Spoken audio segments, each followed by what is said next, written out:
Thank you for being here. I'm very, very appreciative of our community. Um, they've been so supportive. It's been such an amazing place. I'm going to show some of my paintings today and some of my influences through photography, but also highlight a lot of the support I've gotten from mentors and especially from the people in our community, which it's not just the natural beauty, but it's the beauty of the people here. And I'm just thrilled to be in Lake Barcroft. And now I'm going to try to advance my slide. There we go. Okay, so this is, I'm going to start by showing some of the images that I'm most proud of. And pretty early on in my watercolor career, about 22 years ago, I was entering some local art shows and I thought, art is so subjective. Why don't I enter national shows instead? So I entered a national show, The Best of Watercolor, and I had this painting selected and printed in a book called The Best of Watercolor Splash. So that gave me a lot of encouragement. Another thing that happened was one of our other neighbors, Javier, who you could see in the back, he worked at the UN and the Pan American Health Organization. And we were talking at a New Year's party several years ago. And we were talking about kites, and I had painted some kites, and he was saying that it was a symbol for World Health Day. So he brought my artwork into the people at the UN, and they loved what I was doing, and they commissioned me to create this symbol for World Health Day. And again, thanks. To me, this is one of the greatest honors because this helped promote and protect human rights throughout the world. And I was a speaker to a worldwide audience, and they still use the kite symbol today in all their publications. And it's one of the greatest thrills and it originated through one of our neighbors. Another thing which I never thought would happen was that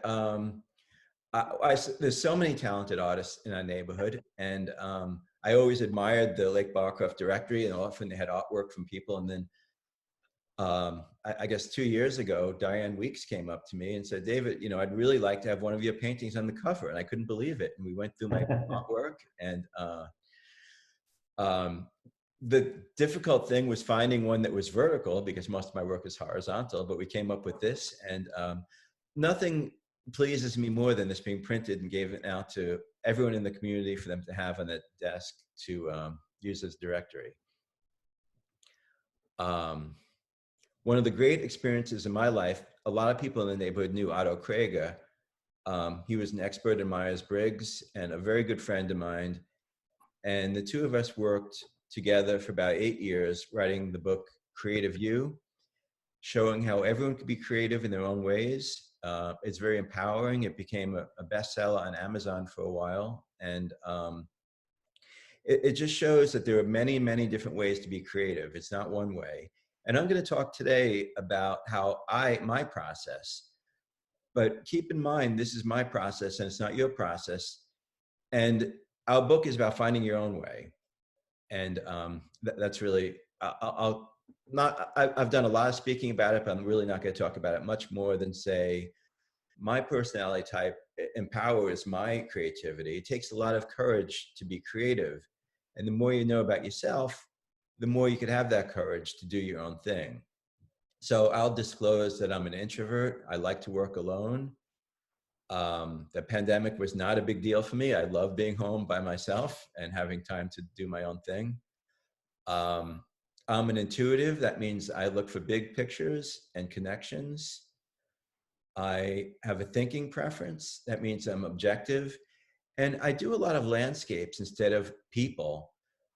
And what I look for in my landscapes is how it feels, not how I feel. I could feel sick that day. I could have a cold. My back could hurt.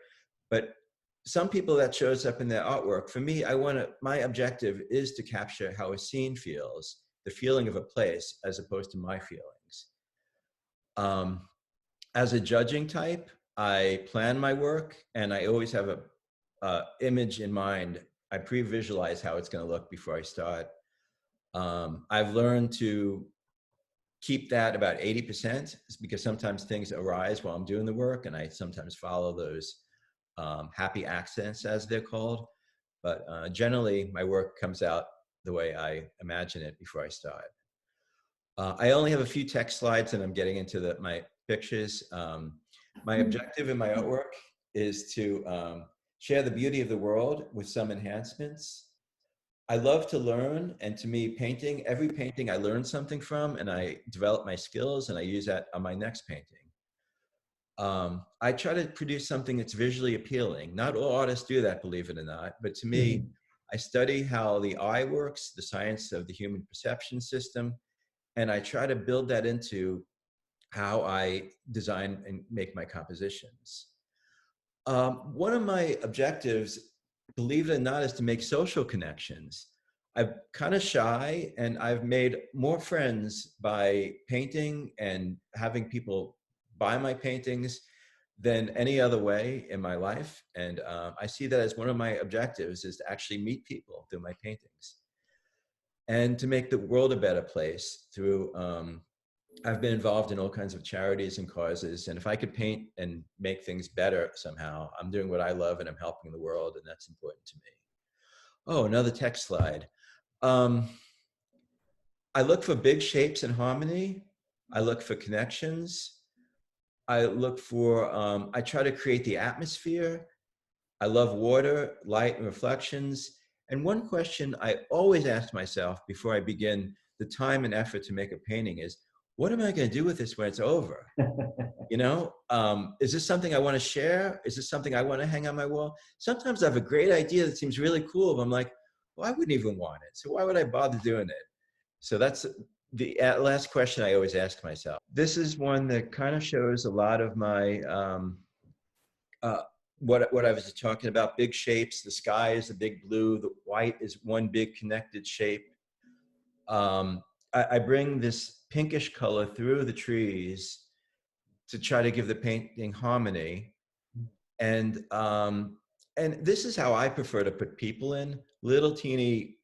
Um, I love how I can make, or anyone can make, just a line or two with the right visual cues, and you see them as people, like the ones in the background. So to me, that's a lot of fun.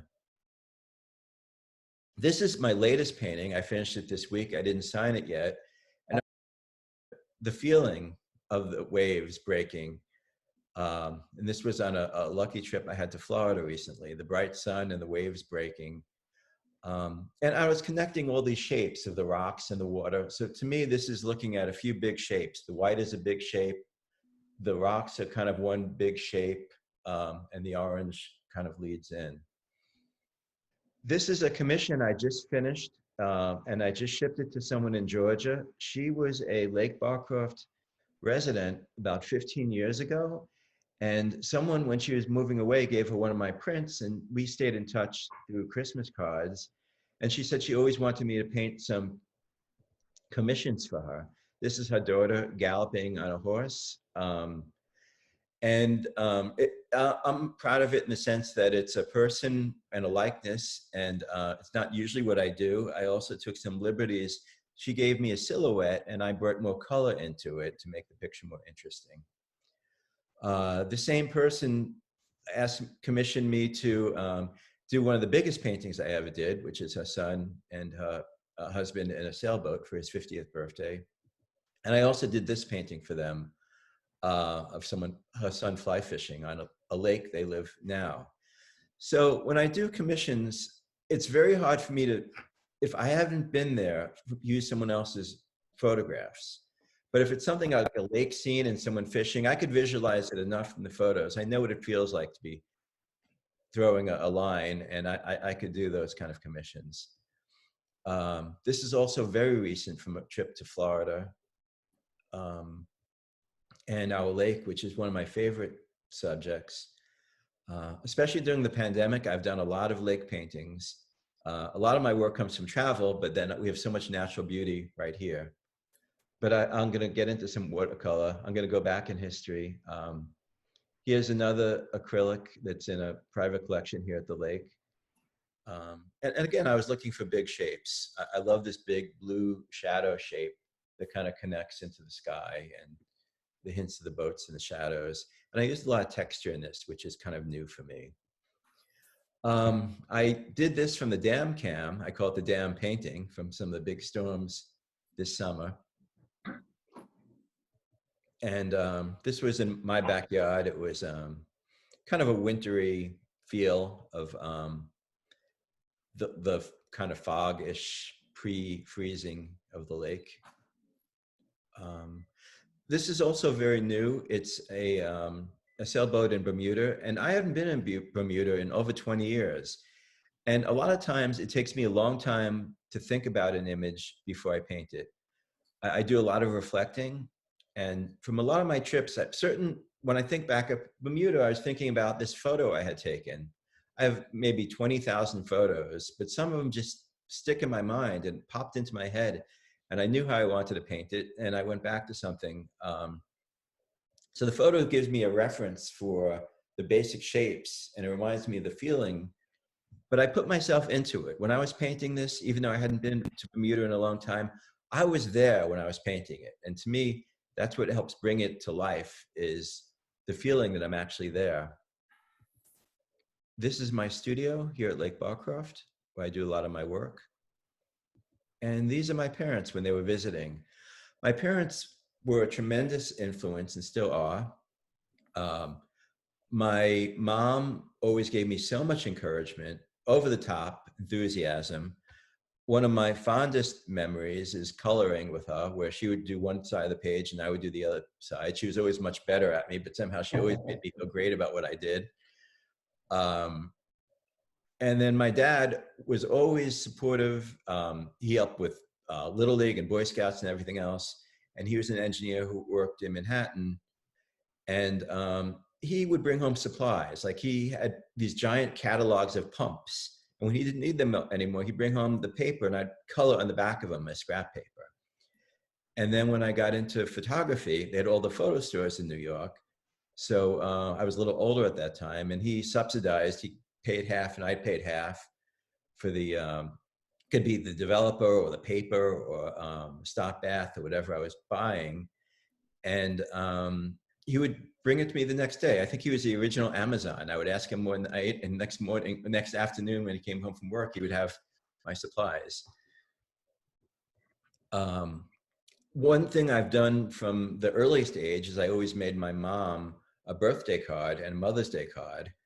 And she'd never let me get away with giving her a store-bought card. I always have to paint her something. And she had given me some daisies, and every time I talked to her on the phone, she'd say, "How are my daisies doing? How are my daisies doing?" So for Mother's Day that year, I painted the daisies for her. But every year I paint for my wife, for my mom, for my grandmother, for my in-laws, cards. I grew up in Staten Island. It was very wooded at the time. It was a great environment to be near New York City and to have a country type of lifestyle. It's not like that now. In junior high and high school, I loved drawing and oil painting. I was obsessed with sailing ships for some reason. I'm not sure why, but I would paint and draw all the time.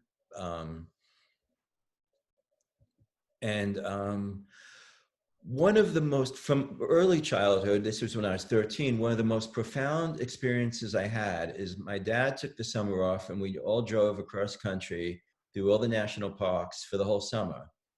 And he had given me his camera, which was a manual Kodak camera where there was nothing automatic.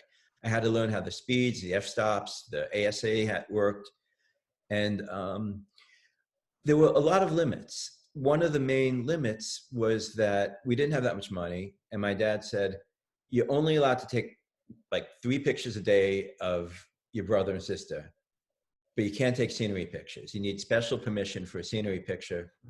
And at most it's 1 a day." And there's so much beautiful scenery. So I had to make sure my compositions were as good as they possibly could, because I just couldn't take pictures of everything. So I started thinking about compositions and placement. How can I place my brother or my sister or my mom into something to make the picture interesting and still have the landscape that I really wanted. Um, and we did have, you know, some special permission to shoot a few landscape pictures, and that's kind of what I really love to do. But not every picture came out that well, and it's the latent image where I was taking color film, and we waited 2 months to get home, and then we had to send it off to Kodak to be developed, and that was another several weeks. So by the time I got the photo back, I wasn't exactly sure what I did, and the ones that didn't work out didn't give me much of a learning experience. But then came black and white. Black and white came to me in high school, and it allowed me to very cheaply take all the pictures I wanted. I was buying film 100 feet at a time, rolling them myself into spools, developing themselves that day so that I knew exactly what I was doing. I had immediate feedback. I had unlimited, almost unlimited access to the number of pictures. I still took very few, but it wasn't limited to 1 or 2 a day. Another thing in high school, I was on a swim team, and my coach, it was Dr. and Mrs. Papora, they had a big house in the affluent area of Staten Island, and their kids were a little bit grown up. But as they grew up, I guess the parents indulged them with a room with every kind of hobby you could imagine. Silk screening, they had a horse in their garage, uh, 50 cats. They had a movie room with every VHS you could imagine, but they also had a dark room. And several of us on the team who were interested in photography, we learned she gave us full access to her dark room. And she gave us a brief lesson and let us off on our own, and we learned photography. And she was also very encouraging. I did a lot of experimenting. This picture of, I experimented at the time. They could do this in Photoshop very easily, but I did this in my darkroom. And I brought it to the pool doc. I would always show her my work, and she'd critique it and give me encouragement. And one of the kids on the team's dad worked for Ed Koch. So she said, you have to bring this in for the sign. So he signed it for me. But Mrs. P, as we called her, she also paid me to take pictures of the team and to do processing for her of other photos. And it was really my first real job. And she just valued my work, which was great. Also, I was kind of shy in high school. I didn't really have any friends the first 3 years. And then one kid saw some of my photos in our science class, and he was like, this is him right here, upside down, Alan. He forced me, he dragged me to the yearbook staff and said, we need you as a photographer. And then all of a sudden, I had 30 friends at school, and I had the best senior year thanks to Alan and thanks to my photography. So my photography really became an entryway into my friendships, which was fantastic.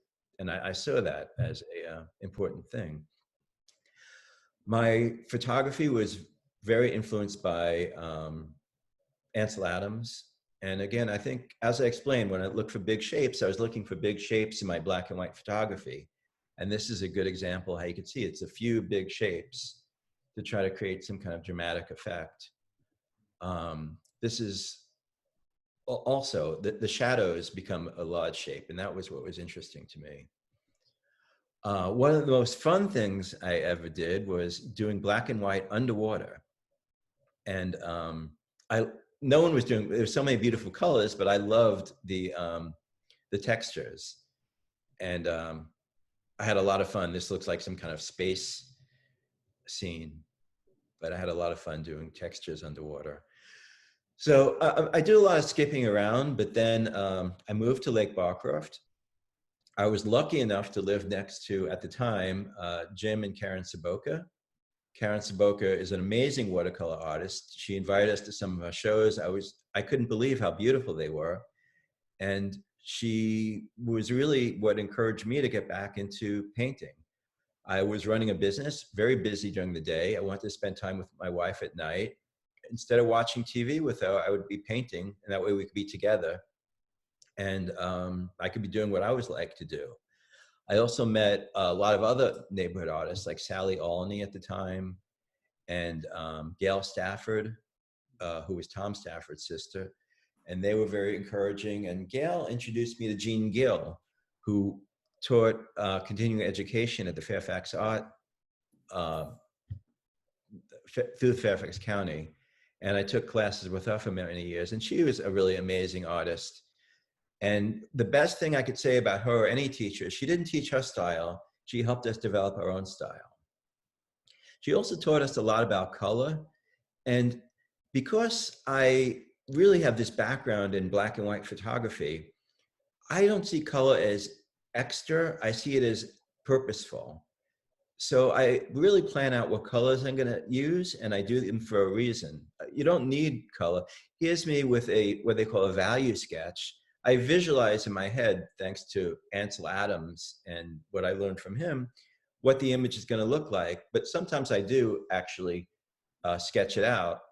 And here you see in my hand, I have a sketch, a black and white sketch before I do the color sketch. But to me, there has to be a reason to use color. It's not always necessary. I also loved Winslow Homer, and this is Beach 3, inspired from Winslow Homer.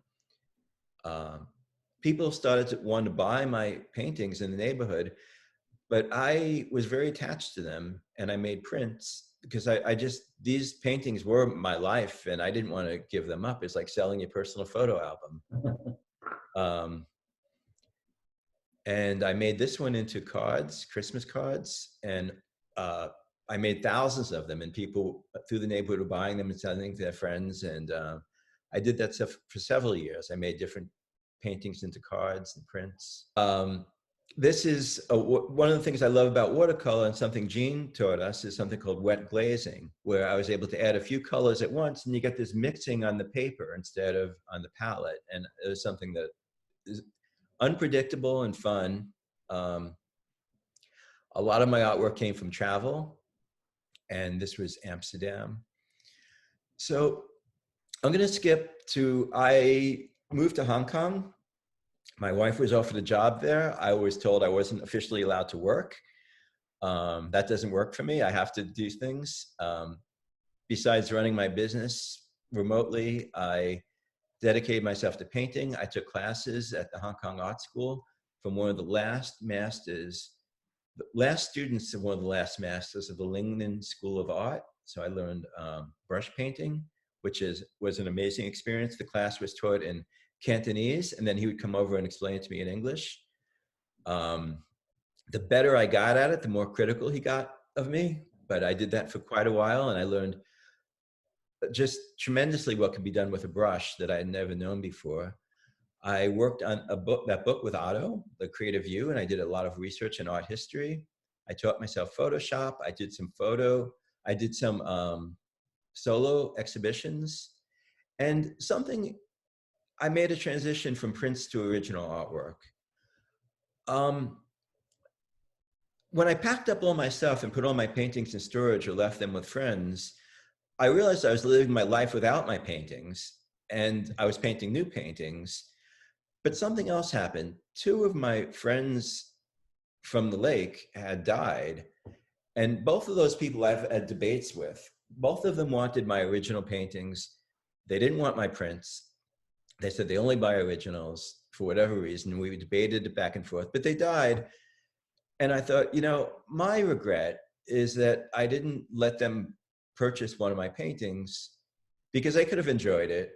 And instead of it being now in a closet somewhere or in storage, they could have had it. And it was a big turning point to me that having my paintings out in the world is more about sharing than anything else.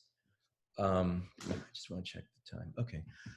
This was I was just playing with my inks in Hong Kong. This was also a greeting card that I made, and I made this as the centerpiece of one of my shows, the Star Ferry crossing Victoria Harbor. These were some boats in Aberdeen. One of the really fun things about watercolor is the white of the paper. So it's kind of like painting around the shapes that you're interested in.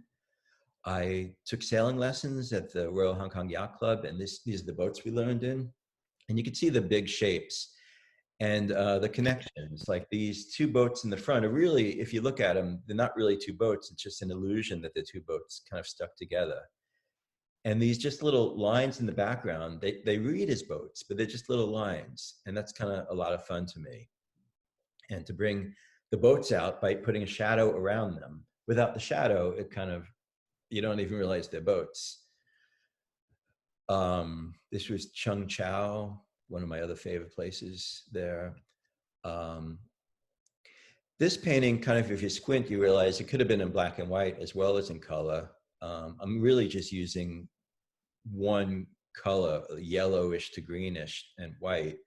And I like to do that. I especially like to do that with blues, because with blue, you can get the full range of color from the lightest blue to almost a black. And you could almost paint in with blue as if it's black and white. Skipping around a lot, and I'm moving pretty fast. We moved back from Hong Kong after 4 years to both Manhattan and to the lake. We lived in both places for a while. Thanks to Louise Ziebel and Jenny Tilati, they formed the Art League, the Lake Barcroft Art League, which I'm a member, and they've encouraged me a lot to show my work. There was a show of 100 canvases, and you couldn't do watercolor. You had to do something else like acrylic. So I said, okay, I'll try acrylic. And I tried acrylic, and I loved it. So I really thank Louise for encouraging me to enter the show and to try something new, and to do that. This is kind of an abstract of the footbridge. And I think my work is trying to get more abstract as I go. I try to just hint at things. And also a picture from around the island that you probably see in someone's house that you know. And if you squint, you could see it's really just a collection of big shapes. This was a commission I did. A friend of mine down the street, he had a picture he loved from the 4th of July. And he said, David, please paint this for me. So I did that. This was my backyard with the dogwoods.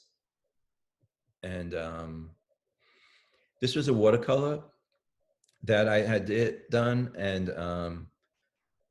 Lisa DeBose bought this. And she asked for permission, and I loaned her the image, and she printed it on cards and sent it to all her customers, which was really cool. So I just like them being spread around. This is also in a neighbor's collection. Something about this, and it has to do with photography, something I don't do often. You could probably see that I shot this with a long lens, because the geese are compressed. It doesn't look like a natural formation if you saw it with your eye, because they were so far away. And when I use photography, as I take pictures, they make my compositions and art better, and my art makes my photography better. It keeps going back and forth. They lend each other. And I think I said I have over 20,000 photos, and I couldn't organize them for this. Maybe we'll do another talk with my photos.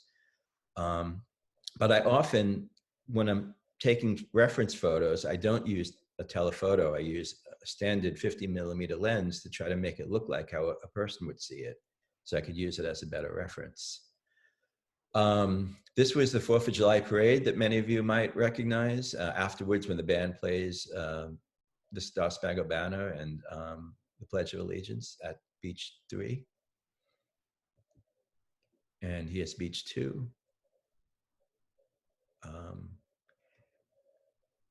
Acrylic lets me do things that I can't do with watercolor, like put lights on top of darks. It's something I like. Here's a night scene where my favorite part is the subtle boats in the background, little hints of blue, and also the sky.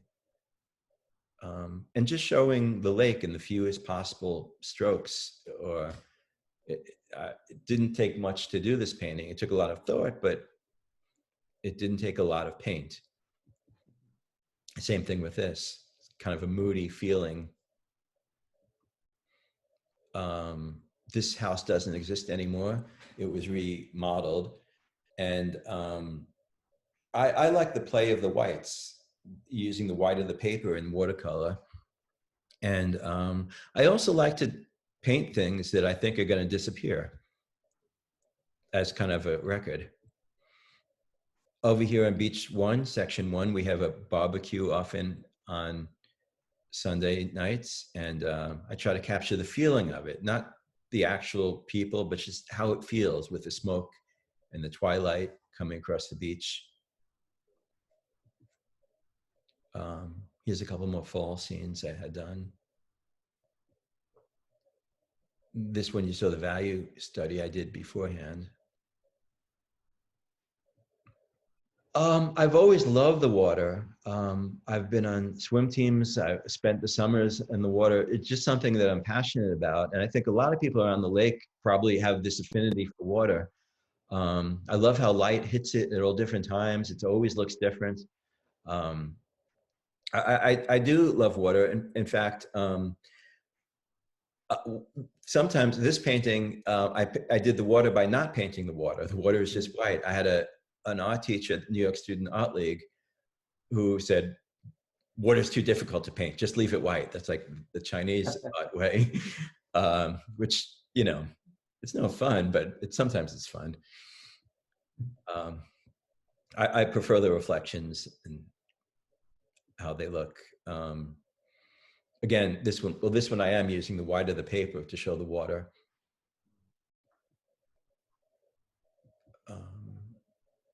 I like how the leaves reflect the light when they just shine through and look transparent.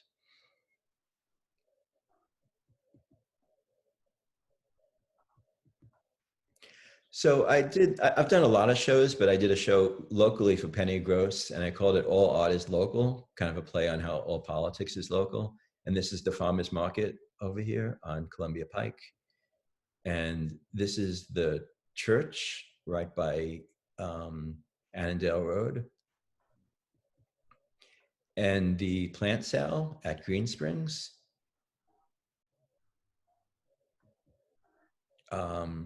The Little League, where I want to show motion. So I kind of blurred the edges of the people, the players. This is the boathouse in Alexandria. And this was purchased for the lobby of a housing complex. And that was, the introduction was made from a curator who lives here at the lake. So that was another connection I had. And you see all these private collections. Most of these are in someone's house on the lake. So as we resume our social life, I think you'll see a lot of them. Chuck DeSev, who was very involved in the WID, was a good friend and still is. And he invited me to his new house. And this is his view outside of his window of his condo now. And I just wanted to hint at the monuments and the scene, not really have all the detail, but just enough to show what it feels like. Very interested in atmosphere. So this was the feeling of someone riding their bike through Manhattan. Oops. Or a bright sunny day in the East Village. And if you spend time, at least it used to be, if you spend time in New York, cab is a very good site, especially when you need a taxi. The feeling of a snowfall down, I think this was Fifth Avenue near Central Park. And or an early morning downtown looking at the Brooklyn Bridge, or a rainy day up near Central Park. The Last Circus, I call this, because I think circuses have been discontinued. We went to the Big Apple Circus, and just wanted the feeling, the excitement. Another New York evening scene. Here's a watercolor of Central Park in the snow. And this could be a black and white. I guess I'm calling them blue and whites. Just to create this, again, the feeling of standing there in the snow. Another blue and white of Hong Kong, the Star Ferry. And a lot of my work has been inspired by travel. Um, this was at Petite St. Vincent in the Caribbean.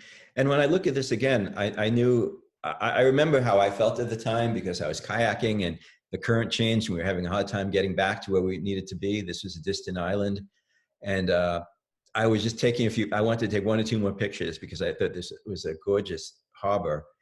But I used a long lens and I could see that the perspective was kind of off from how I would have wanted to have it. Also in the Caribbean, I still love boats, not necessarily the old sailing ships, but they give me good props for my water. Here, the chaos of rushing home in Shanghai, I spent a lot of time in Asia. This is more abstract, where I have a statue coming alive, kind of symbolic of China coming alive. This was Tokyo. When I did this painting, this is how I prefer to depict people, just kind of like clumps. It's all like one connection, one connected mass at the bottom. This was in the Yellow Mountains, a watercolor. Very misty. Also the Yellow Mountains. I didn't think they were real. And you saw these amazing Chinese paintings with these giant cliffs and pine trees on top, and I thought they were fictional. Then I went there, but they are actual real. It's a real place, Wangshan, the Yellow Mountains. They're not really yellow, but I painted them in yellow. This is something I try to do in watercolor several times, but to get the lights on top of darks was too difficult. But this was kind of a fun, easy thing to do with acrylics. A sunset in Malaysia.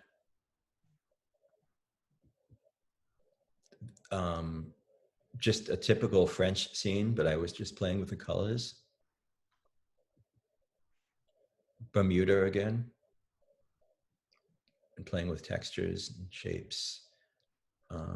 Also the feeling of a storm coming up in Bermuda. I was very influenced by also Turner. I love Turner. And I could never paint like him, but I inspired by him. And this painting was inspired by looking at his work. And so is this painting also. It seems like he was making things glow by having a lot of muted tones surrounded by pure color. So the pure color here is the white and the orange, and all the other colors are kind of muted, and it kind of makes the orange feel like it's glowing. This was Paris. And if you squint, you look at it, it's just a couple shapes. You have a few blue shapes, a darker blue around the streetlights, the orange, and that's it. Another Paris painting. I went to Cuba a few years ago, which was an incredible experience. I got to meet a lot of artists there. It was a person-to-person exchange.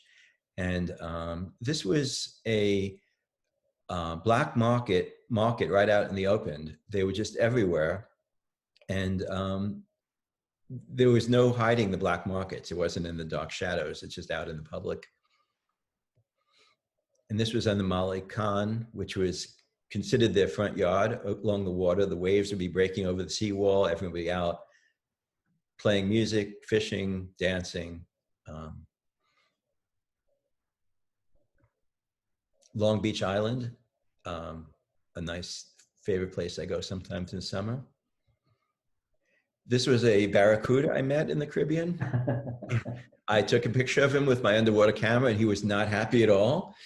Then he followed me about 200 yards. They don't attack people, but he was not happy.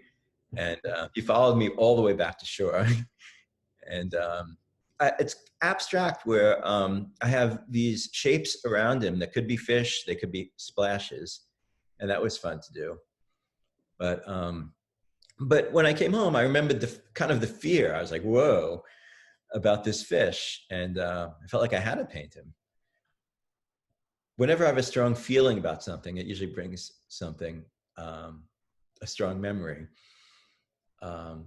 Here's some grapevines in California that I was doing a webinar for my book, and this was on the wall behind me, and the woman was from California, and she, as soon as the webinar was over, she bought it from me. But the trees are all connected. They're not separate trees. It's the forest. It's not the tree. It's the vineyard. It's not the individual vines. This was New Orleans, where again, I'm just hinting at people in the crowds during a jazz festival. Ireland.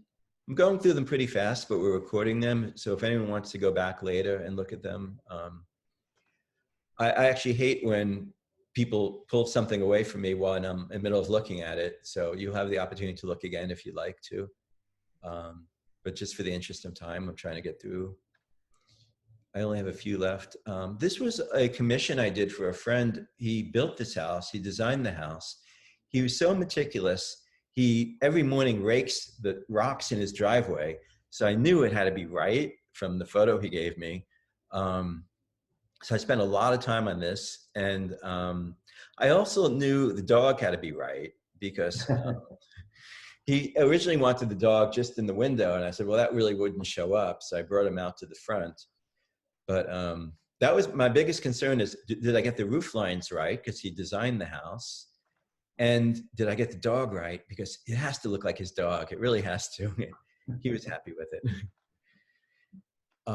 This was in Charlottesville this summer. These mimosa trees were dropping these beautiful flowers into the lake, and I was swimming with my son, just surrounded by these flowers. And that was kind of an amazing experience that I wanted to recreate. Sometimes I just do abstract paintings of water, not too often. As Bob mentioned, I do love water. And I made these into masks. So during the pandemic, I was wearing masks with my paintings on them. And my next stop is Palette 22. I'm a resident artist there. I paint there about once a week. I meet a lot of people. I don't do my more serious painting there because my most serious painting is done in my studio where I have time alone. But the nice thing about acrylic is I could stop at any point and go back to it and during conversations. It's a high profile place. I meet a lot of artists, a lot of people, and it's been a lot of fun. So to conclude, to me, art is community. I meet artists, I meet collectors, I meet neighbors, I meet suppliers. It's a learning experience. I love to learn, and every time I create something, I'm learning something. Art is a language where I could share my ideas with others, often without words. You know, I paint so I don't have to talk, but then I end up having to talk about my paintings like this. But what I really want to express is something that I really can't put into words, and that's through my paintings. And it's connecting with people. Really connecting with people is one of the biggest side benefits that I think it becomes a real benefit. I'm so appreciative of our neighborhood, and I'm so happy to present for Lake Barcroft Village. And thank you very much. And if you have any questions, I'd be happy to answer. I'm gonna go back to stop sharing so my face comes back.